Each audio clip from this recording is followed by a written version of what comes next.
eta behin, eskerrik asko gaur arratsaldean faktoriara bertaratu zaten guztioi. Jakinaraztea zuzenan ari gara emititzen solasaldi hau, Patxiturregi idazlearekin egingo dugun solasaldi hau, orduan etxetik ikusten ari zareten guztiok ere, gero momenturen batean galderaren bat egin nahi baduzue, utzi iruzkinetan, eta guk ere trasladutuko dizkiogu aurkezpena bukatzen duenean Patxiri, galdera horiek guztiak erantzuteko. Eta hemen faktorian bildu zareten guztioi bebai, eskerrak lehendabitzi, eta gero bebai esatea, aukera izango duzuela ere Patxiri edozein gauza galdetzeko, eta Patxik gustora erantzungo ditu gainera. Orduan, ongi etorri Patxi, eta mila esker gure gonbitari erantzuteagatik. Patxiturregi idazlea daukagu gaurkoan faktorian, 1952an jaioa, Laudio Arra bera, eta bere azken liburua aurkeztera etorri zaigu gurera, Antropozenoaren nostalgia, bere 6. Ipuin liburua da honakoa, eta, nolabait, gure gaur egungo garaiaren holograma bat eskaintzen digula esan du... Bai, ari nintzen esaten, ipuin bilduma honek, eta Patxik azken egunotan egin dituen aurkezpenetan aipatu du gure garaiaren holograma bat eskaintzen duela ipuin bilduma, 16 ipuin desberdinez osatutako liburua da honakoa, eta bere lehenengo liburutik egin bezala, ipuin gintzan jarraitu du oraingoan ere, gogoko duzun generoa, okerrez banago, bereziki maitu duzun generoa da ipuin gintza, eta besterik gabe, uste dut ekingo, zuk baino hobeto, ez duela inork aurkeztuko 6. lan honetan topatuko duguna, orduan, abia puntu bat jartzagatik edo abagune bat jartzagatik, eta niri bereziki, deigarria egin zaidan kontzeptua izanagatik ere, ipuin bilduma honek badu, aro konkretu bati egiten dio erreferentzia, izenburutik bertatik, antropozenoari. Kontatuko duzu lehenik eta zer den antropozena eta segatik kokatu hor ipuin bilduma hau. Bai, antropozenoa bada zientzialari talde batek bizikaren garai geologikoa izendatzeko proposatu den izen bat.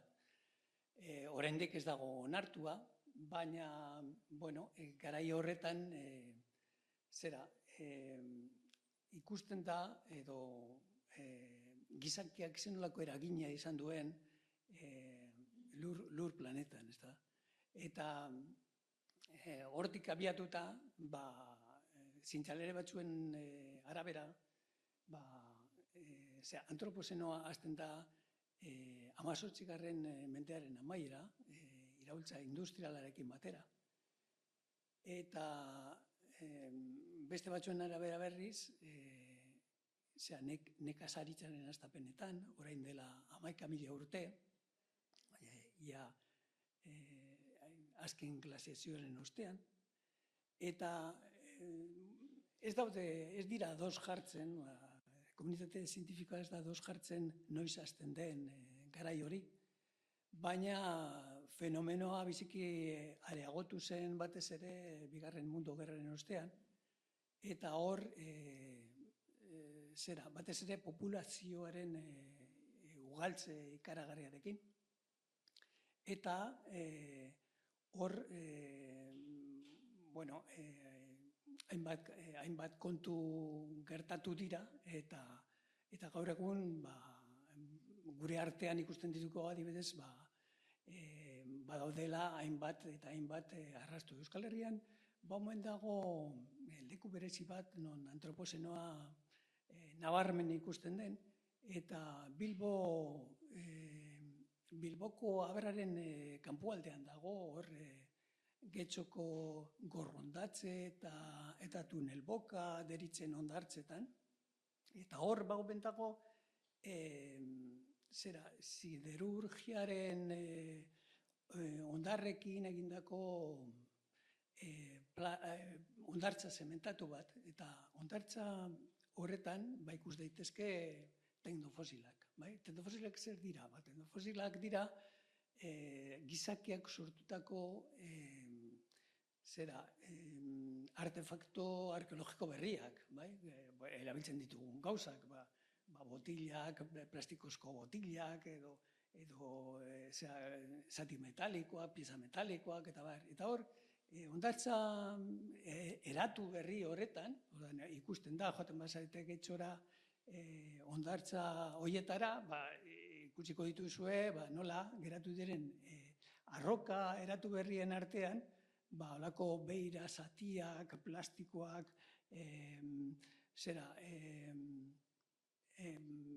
galdaketako zati metalikoak eta beirak, eta bar.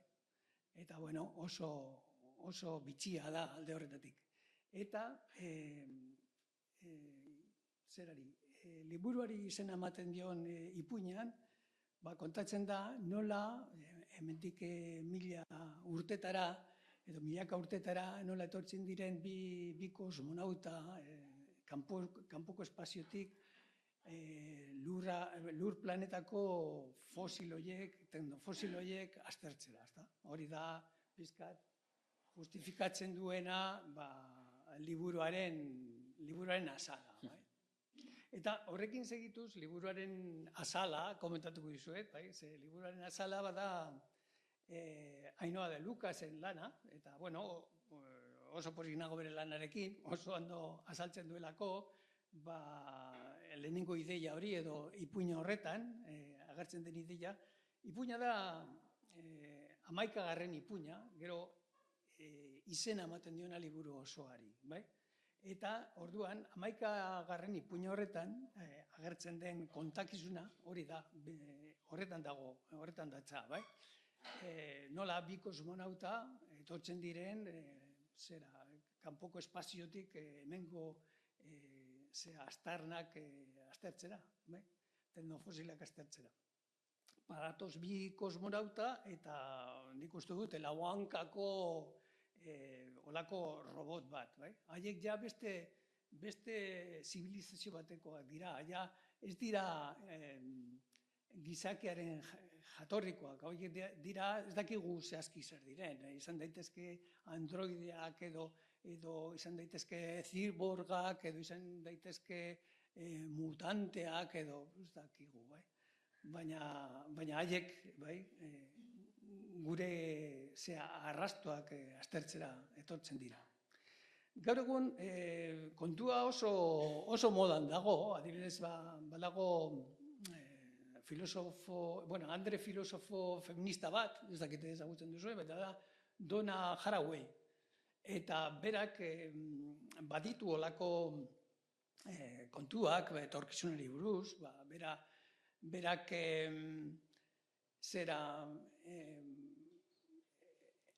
nolabaiteko proposamen bat egiten du gainditzeko gure aroa hau, ezta? Gure aroa antropozenoa delako hau, ematen du dela oso garai txarra, beste izenez ere ezagutzen da kapitalozeno, deitzen diote androzenoari, kapitalozeno, teknozeno, eurozeno, olako, baina izen guztiak dira zentzu txarrekoak, ezta? Kontua da, nolabait gain esplotazio bat daukagula lurraren errekurtsoen gainean, eta emakume honek hori gainditzeko proposatzen du tuluzeno deitzen den aro bat, non biziko diren ziborgak, berak hori ikusten du etorkizuna, bera da poshumanista bat, da filosofo poshumanista bat, eta guren ondorengoak bezala ziborgak direla esaten du, ezta? Zibor bakizuet dela zerbait organiko, gorputz organikoa, baina gero zeo zer zibernetikoa. Eta hori proposatzen du tuluzenoa. Eta tuluzeno, berak oso kezkatuta, emakume hori oso kezkatuta dago zerarekin, gain populazioarekin, eta bere leloren bat, gaitezke adoz edo ez, baina umerik ez esaten du, bai? Orduan, berak proposatzen ditu lotura berriak, proposatzen du guk harremanak izatea makinekin eta animaliekin eta naturako elemento guztiekin. Dena dela, ona etorrita konturatu naiz, edo jakin izan dut, Aimar dela geologoa, eta orduan nik baino asko hobeto azaldu zera antropozeno eta hori da denbora geologikoa. Ez nahiz ausartuko hemen hori. Ez zera ausartzen. Pintzela da gehiagi botatzen ez. Nik uste dut, horretaz egituta, ez dakit hortik hasi garen ez, nik uste dut hori denbora geologikoa dela, ez da, Aimar? Eta denbora geologikoa aukerez badago banatuta euskaraz uste dut aroak, periodoak eta gero garaiak. Orain antropozeno garaian egongo ginateke, eta hori da azken 12.000 urte edo gutxa gora bera, benetan holozenoan gaude, baina holozeno honi deitzen diote antropozeno, ezta? Eta gero egongo zen kuaternarioa, hori izango zen periodo, ezta? Bai, ja iragandako... Hori da 2.500.000 urte, ez? Ja pasatu genuen duela, baina, ez gara ez da bai da geologikoetan gehiagi. Bestela koloreak aterako izkida zuen ben, eta zuzenean ari gara. Horda, salto, beste galdera bat. Egin duzu, ez? Kokatu dugu nolabait, bere kontestu, ez? Garai, zabal batean, baina, badaukala, ez? Suposatzen du, ipuin guztien, ari eroale moduko bat badela, ez? Antropozeno hori. Esan bezala, 16 historio desberdinetan bildu duzu, gure garaiaren radiografia edo holograma bat egiteko asmoz. Kontatuko diguzu pizkat, nola dauden osatuta liburuaren pieza desberdin horiek, zientzia fikziotik oso hurbil egon daiteken, ez? Ipuinari egin diozu referentzia, zuzen ere liburuari izenburua ematen dion ipuina, baina badira, gai kotidianoagoak izan daitezkeen gaiak lantzen dituzten ipuinak, agian oso bogan dauden beste eztabaida batzuk lantzen dituzten ipuinak, adimen artifiziala delakoa. Kontatuko eguzu apur bat, liburuaren osagaiak zeintzuk diren, ze piezek osatzen duten liburua. Bai. Hau bakarrik da ipuin bati dagokiona azaldu duguna horren arte antropozenarena. Baina, liburua bada 16 ipuinez osatua, molde eta gai desberdinetakoak, eta nolabait era autonomoan irakur daitezkenak, eta,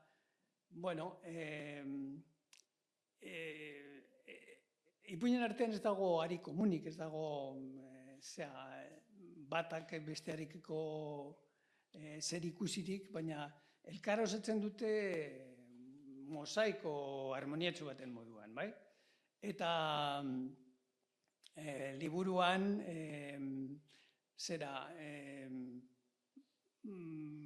agertzen diren ipuinetan, ipuin hauek abiatzen dira beti gauza egunerokotasunetik abiatzen dira, eta oraingo honetan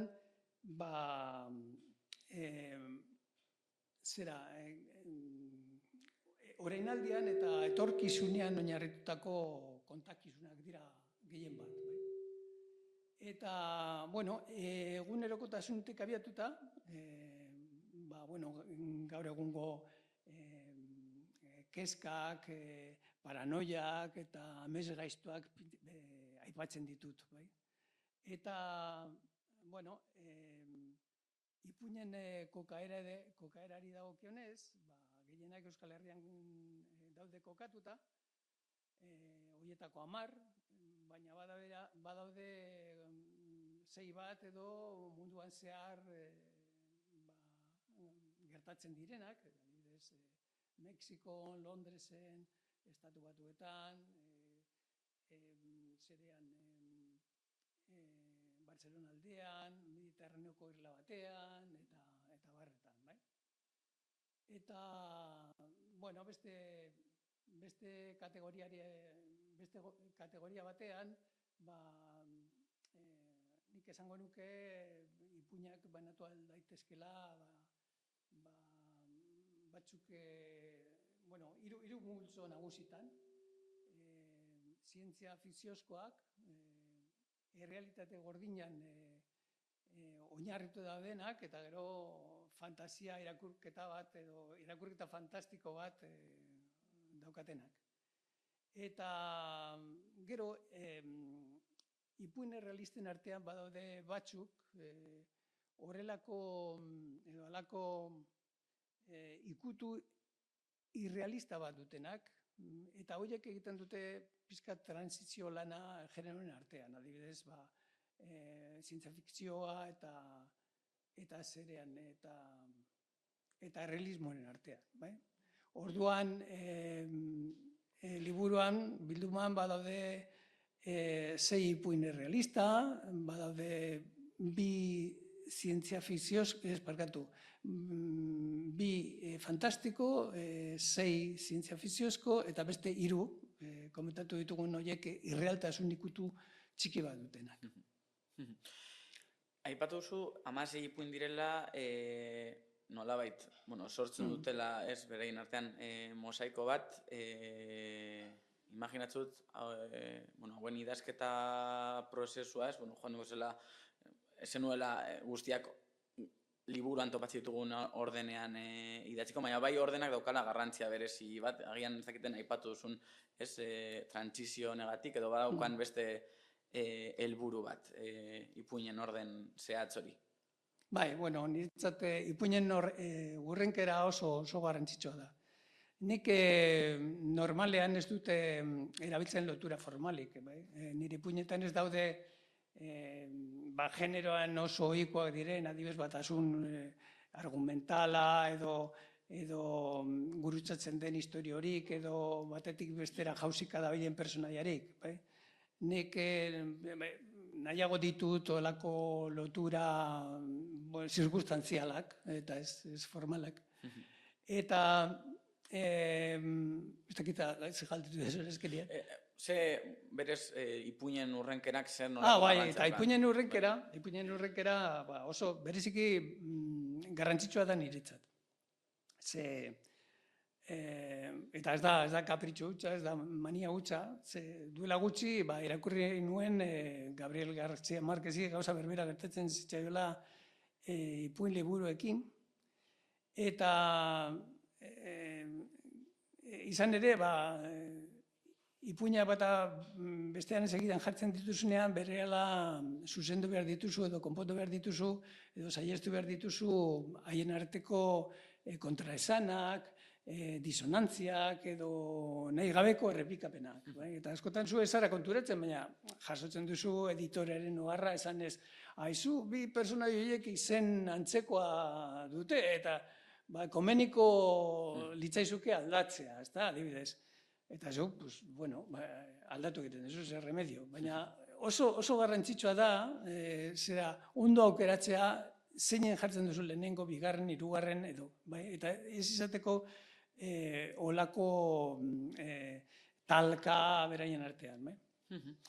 Sorkuntza eta idazketa prozesua ari garela, agerikoa da ere ipuinetan, bai ipuin bakoitzak eta ipuinetan agertzen diren pertsonaia bakoitza badaukala bere hizkera propia eta horren islada egin duzula ere ipuinetan bertan, datorkit burura autobusan doan neska txiki baten begiradatik idatzita dagoen ipuin horrek, nolabait islatzen duela, neskatia horren munduaren ikuskera, edo hotelean lan egiten duen garbitzaile baten kasua adibidez. Nolako izan da sartzea, jolas hori egitea, hizkuntzarekin jolastea egokitzeko, bai hizkera, baina baita ere pertsonaien ikuskera narrazioan zehar. Bai, hori ipuingintza funtsezkoa da, ez da. Hori, datu guztiak eduki behar dituzu gogoan.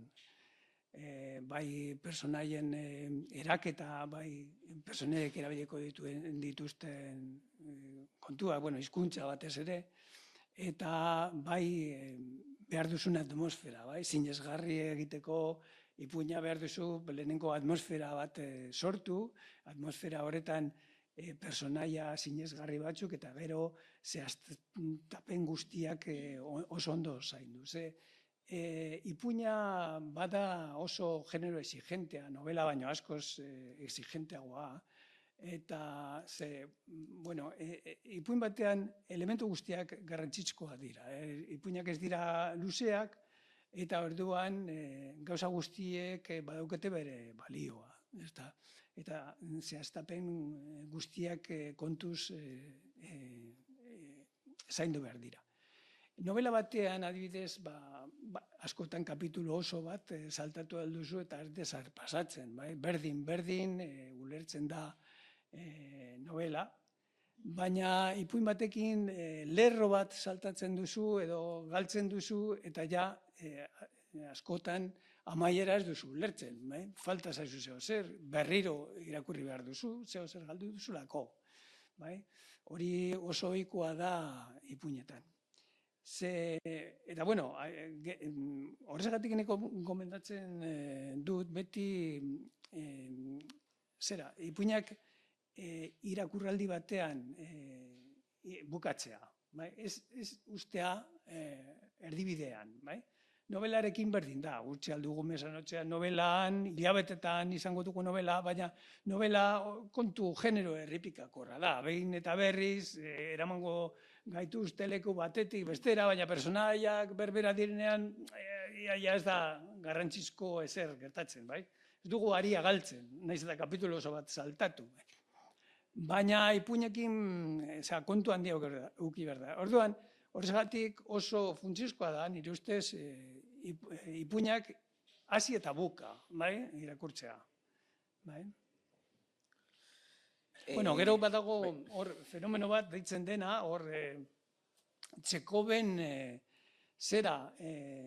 pistola deitzen dena, ez dakite horretaz inoiz irakurri duzuen, baina Txekov idazleak esaten zuen, pistola bat agertzen bazen bere ipuin batean edo bere antzerki lan batean, pistola horrekin gero zeo zer egingo zela, orduan ez zen alferrikakoa, eta ipuinetan ere gauza bera gertatzen da. Elementu guztiak dira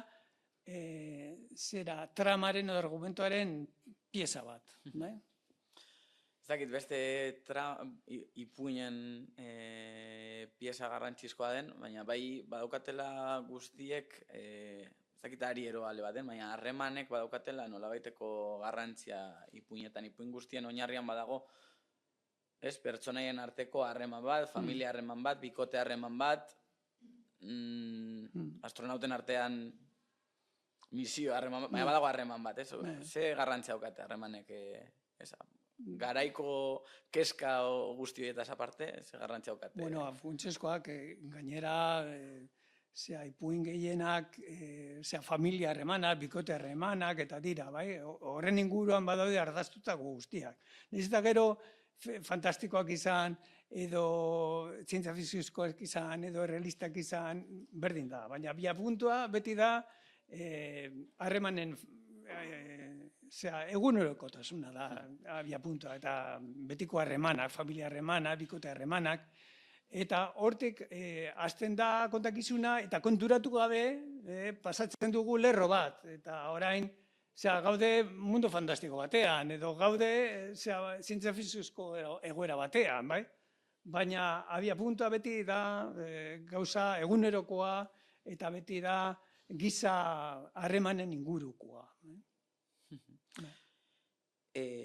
Lantzen duzun beste, eta nik uste ere badela funtsezkoa, aipatu dugu aurkezpen honetan zehar, honek eskaintzen digula gure garaiaren erradiografia hori, eta oso presente daude gaur egun oso bogan dauden, eztabaidak, eta bueno, badela gure moralitatearen isla hemen jaso duzuna, baina irakurri dizut ez duzula horren kritikarik egiten, baizik eta, ez? Bakarrik aurkeztu nolakoa garen, nola da hori? Bai, bueno, nik normalean ez dut disertazio moralik edo etikorik edo bakarrik aurkezten ditut personaiek aurkezten dute egoera, bai, eta gero bakoitzak atera behar ditu hortik bere ondorioak, bai. Orduan nik beti hartzen dut irakurlea parte hartzaile moduan, orduan ipuin batzuetan ere norberak erabaki behar du batzuetan amaiera nolakoa den, ze batzuetan aukera bat baino gehiago dago. Batzuetan ipuin berak izan aldu amaiera erreala edo adibidez fantastikoa. Norberak aukeratu behar du. Ze bi bide ematen dira, eta gerta daiteke hori interpretatzea amaiera fantastiko moduan, edo gerta daiteke interpretatzea amaiera erreal moduan.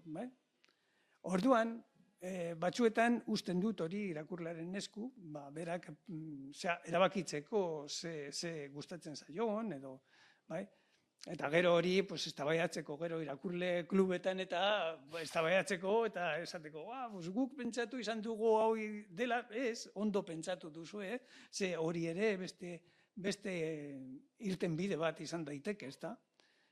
Orduan, alde horretatik, ipuinak batzuetan poliedrikoak dira alde horretatik. Irakurleak behin baino gehiagotan ikutsiko du bere burua islatua bai pertsonaietan eta baita eztabaidetan. Bai, bueno, gaurko gaiak dira, guztiak, ez dakit gogoratuko dituan guztiak, baina, bueno, dira globalizazioa, konsumismoa, konspiranoia, berri faltsua, desinformazioa, inkomunikazioa, kriptomonetak, transhumanismoa, makina desiatzaileak, ez dakit, hartu zaizkit, baina, bueno, da holako zerrenda luze bat, adimen artifiziala, adibidez da beste gai bat, bueno, hainbat gai, 16 ipuin dira, 16 gai, gainzta. Aipatu duzu, behin baino gehiagotan, zuretzako ipuinak eta ipuinak egitea, badaukala bere konplexutasuna, aipatu dugu, hori dela zure genero kutsuna, zer du zuretzako ipuingintzak, zer du zuretzako berezi, aipatu duzu, Gabriel García Márquez, imaginatzut, izango dela zure erreferentetzatuko duzula, beste askoren artean. Zer da zuretzako, zer du garrantzi, zer du berezi ipuingintzak, eta gero, azken 6. lan honetan, zer du proposamen honek aurreko ipuinetatik, ze desberdintasun du, edo ze ibilbide jarretzute bai ipuinek, eta onaino iritzi arte, ez? Oso ondo. Bueno, nik behin baino gehiagotan kontatu dut, ipuingintza dela nire generorik gogokoena, beti sentitu naiz oso eroso, formato laburrean, eta agian nire heziketa literarioa nire gaztaroan osatu zelako, eta orduan irakurri dituen Hego Amerikako boomeko idazleak, garai hartako idazle mitikoak irakurri nituen, Borges, García Márquez, Julio Cortázar, Onetti, ezagunak dituzuenak, eta bueno, danak ziren, aipatu dituan guztia ziren ipuingile onak, oso onak, liburu mitikoak idatzi zituztenak. Eta gaur egun ere, lurralde haietako idazleak maite ditut, gaur egun badaude oso idazle onak Hego Amerikan, badaude Mariana Enríquez, Samantha Schweblin, Edmundo Paz Soldán, azkena ikusi genuena Bilbon izan zen Etxebarne, bueno, badaude oso gaur egun ere, badaude oso puinlari onak, eta nik jarretzen dut irakurtzen hango literaturak, ez da? Eta gero, bueno, Euskal Herrian ere, nire pungitza zaletasuna hortik dator, baina gero Euskaraz, zekago, nik bizitza osoa ez dut idatzi Euskaraz, hasiera batean erdarazera idatzi nuen. Eta gero, Euskal Herrian, niretzat funtsezkoa izan zen, Obabakoak, Bernardo Atxaga, hori funtsezkoa da gure literaturan, baita Sarri Handiaren narrazioak deritzon ipuin trilogia, uste dut 3 ipuin direla, eta gaur egungo idazle onak ere badaude, badaukagu Iban Zaldua, badaukagu Eider Rodríguez, eta berriagoen artean, badaude Andre batzuk ere, badaude Nerea Loyola, adibidez, gogoratzen zait,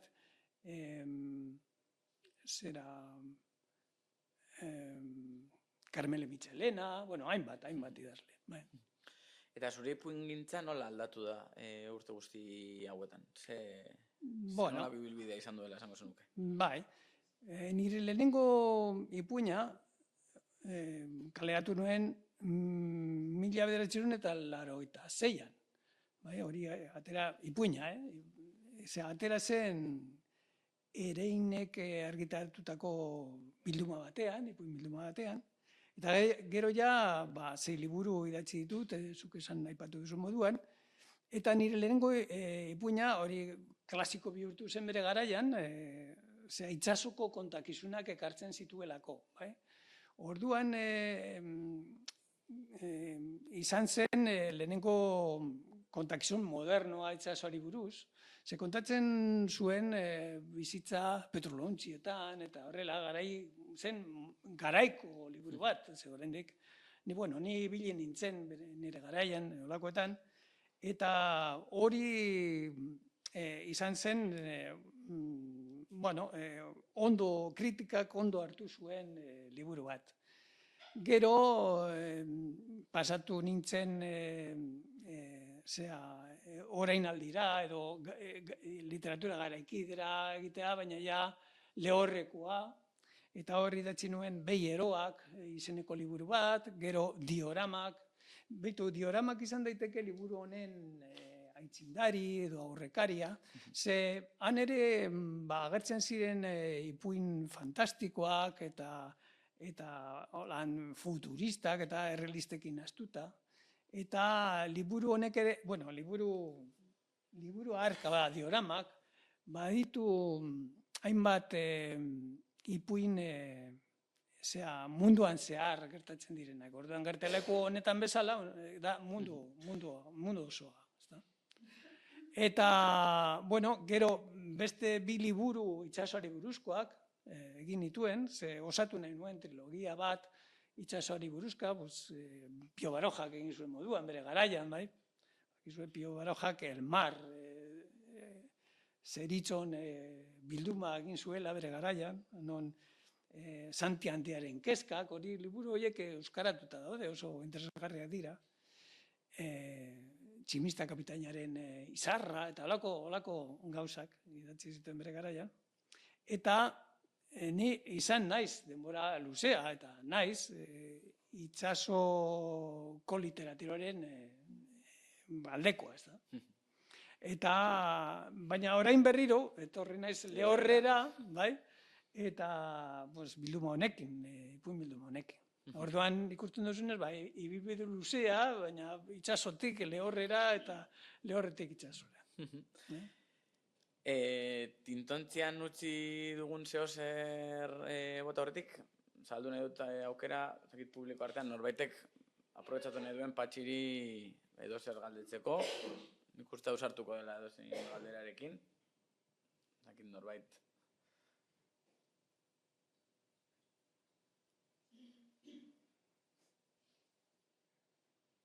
Bueno, lotxatio dira. Gauza gehiago kontatu alditut,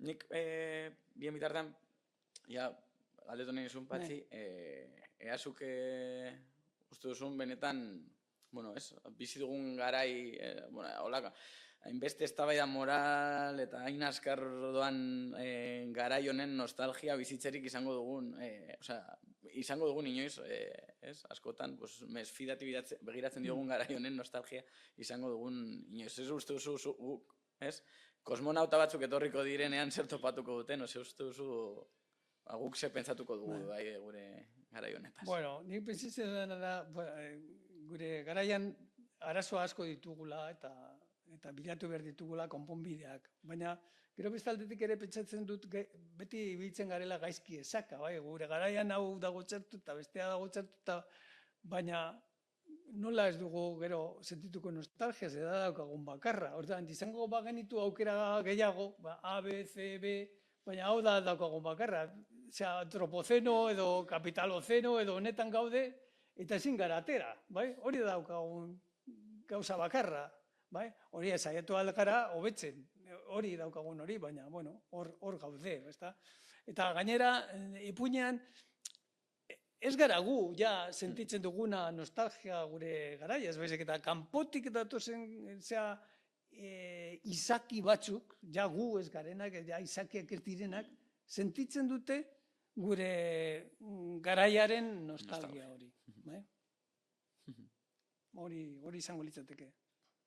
Niri gogorra eruditzen zeta, Duen Jaragoeren teoria hori, non proposatzen duen, bera, humanismoa, poshumanista da, usten du humanismoa atzean, eta esaten digu orain, izan behar duzue ziborgak, eta maitatu behar dituzue zuhaitzak eta harriak eta makinak, ez dakit hori, gogorra egiten zait hori, baina, bueno, izan daiteke, gauzak aurrea doaz, eta ez dakigu, non... Ordan behiratuko diogu nostalgiarekin, kaso gure. Agian bai. Eta gero, denborek oso abiadura handia hartu dute, bai? Zaipun batean, ipun batek du izena, makina desiatzaile denboraren azelerazioa, bai? Eta gaur egun sekulako azelerazioarekin bizi gara, bai? Gero eta nabarmenagoa da, gero eta gauza gehiago gertatzen dira, orain, joaten gara lotara eta goizean ja, ez natzen gara Trumpek ze asmatu digun, bai? Ze esan duen, bere zea horretan, ja aldatu dugun hau edo aldatu digun bestea, bai? Hor, eta da sekulako azelerazioa, lehen, gauzak polikiago joaten ziren, bai? Denbora zegoen pentsatzeko, planak egiteko, aurre egiteko gauzei, baina gaur egun ja ez daukagu denbora hori, bai. Hori nola baitere ikusten da, ipuinetan, badirudi ipuin batzuen hartan egundoko denbora saltoak daudela, baina funtzean garai berdinari erantzuten diote. Ez dakit, intontzean utzi dugun zerbait nahiko zenuken azpimarratu, Patxi? Zuretzat librean orain? Ze kontatu. Hor ere, aipatzen nuen, inoiz aurkezpenetan aipatu dut, nire ipuinen artean badela zenbait distopia eta zenbait heterotopia. Eta kontatzen dut, inoiz, heterotopia kontzeptu hori Michel Foucault filosoforena dela, eta, deno dakigu zer den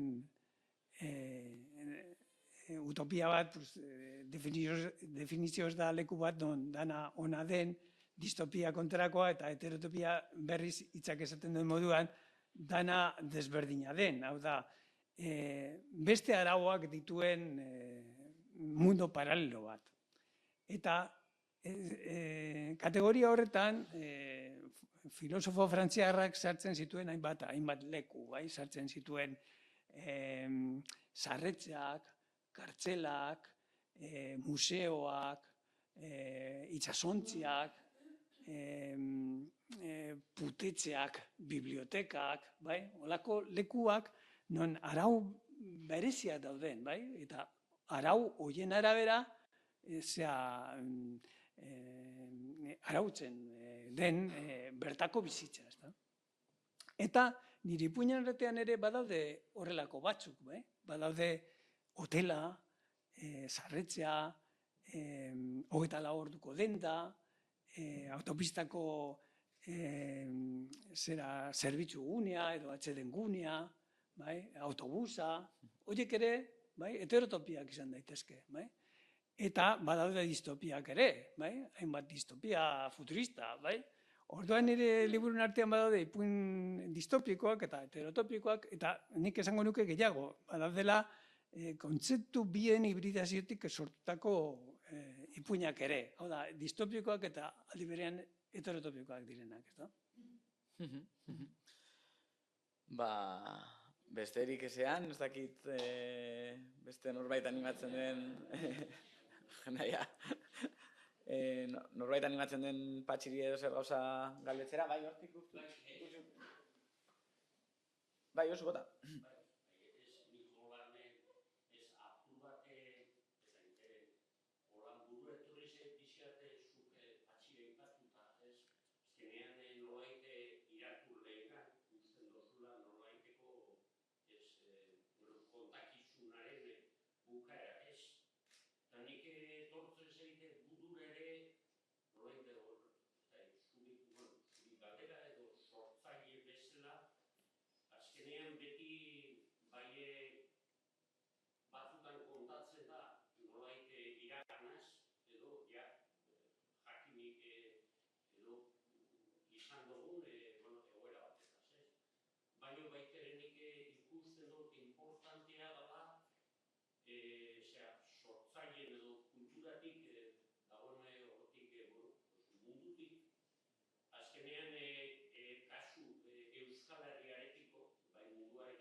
Bizimoduan zere nola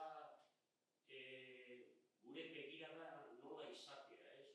Orduan niretzat beti importantea dela hartzen dudan historia hori ere nola ize puntun duen kritikotasuna. Nola nire buru pentsakera, nire aurrera egiteko modu baten, eta herri bezala ere, ez, hori beharrezko ere ikusten dut. Zuri galdera dela, zure bidetan, ez? Bai, ulertzen dizut oso ondo. Eta, nik ez dut kritika zuzena egiten, ez nik, ez da nire personaien bitartez. Baina, ja planteamentoan, ja interpreta daiteke kritika moduan, bai? Osea, planteatzen duzunean, aukeratzen duzunean gai bat eta ez bestea, aukeratzen duzunean personaia bat eta ez bestea, eta jartzen duzun ekintzan, bizitzan, nahiz eta zuk ezer esan ez, ja ematen diozu irakurlari aukera pentsatu behar duena edo nahi duena. Orduan, ez da kritikarik ez dagoenik nire ipuinetan, baina ez da zuzena. Ze, ikusten baditu zenbait personaia, hor kritika gaiaren aukerak eta bertan egon daiteke. Eta, nire ipuinetan, esan dudan moduan, badaude hainbat ipuin Euskal Herrian gertatzen direnak, eta kanpoan gertatzen direnak ere, edo diren horietan ere, badaude, adibidez, ez dakit, badago, lehenengo ipuinean, kontatzen da, protagonista da emakume garbitzaile bat, hotel batean lan egiten duena. Eta emakume horrek baditu 3 tentsio, lanarena, bere senarrarekiko harreman ustela, eta gero hotelaren bezeroetatik jasotzen duen tratu iraingarria, eta hori ez duzu kritikatu behar, hor dago, Orduan, naiz eta zuzenean ez ere ez esan horretaz egoera ikusten da, ezin izan daiteken, eta hori aurkezten diot irakurleari, eta noski irakurlea badaki. Nik beti konfiantza handia dut irakurlearen gan, eta horrela usten ditut, berak eta eretzen ditu ondorioak. Edo bigarren ipuinean, badago familia bat, eta familia hori bada mugaldeko familia bat, eta hau ja pizkat fantastikoa da, eta momentu batean, olako sartzen da kanpoko enpresa bat, ezin dut hau dana kontatu, baina bestela spoilerrik ote duan. Baina, enpresa bat kanpotik etortzen da, orain, adibidez, zerbait antzekoa izango litzateke orain, irisa zera irakurtzeko edo zera horren kopia egiteko badabil enpresa bat, horren egun hauetan ibili dena, ez? Eta gero debekatu egin diote, ez? Horretaz ez duzu zer entzun? Bai, ez da? Antzeko zerbait da, hor gertatzen dena. Nik uste dut, zera, ja, planteamendu horretan badago laia nola beteko kritika, bai? Hori da, gure garaian gertatzen den gauza bat. Ez da gauza bera, beste gauza antzekoa da, bigarren ipuinen agertzen dena, baina hor bertan badago ja planteamendu osoan ja kritika bat. Bai.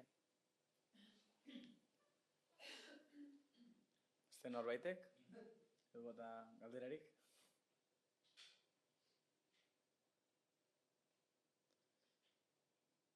Bueno, bestela pote baten inguruan. Bai, pote bat hartuko dugu. Baten batek libururik nahi badu edo, baitugu hor non baiten batzuk. Eta, zera, gomidatuta zaudete zer hartzeko, zabalik dago taberna? Besterik gabe, mila esker Patxi.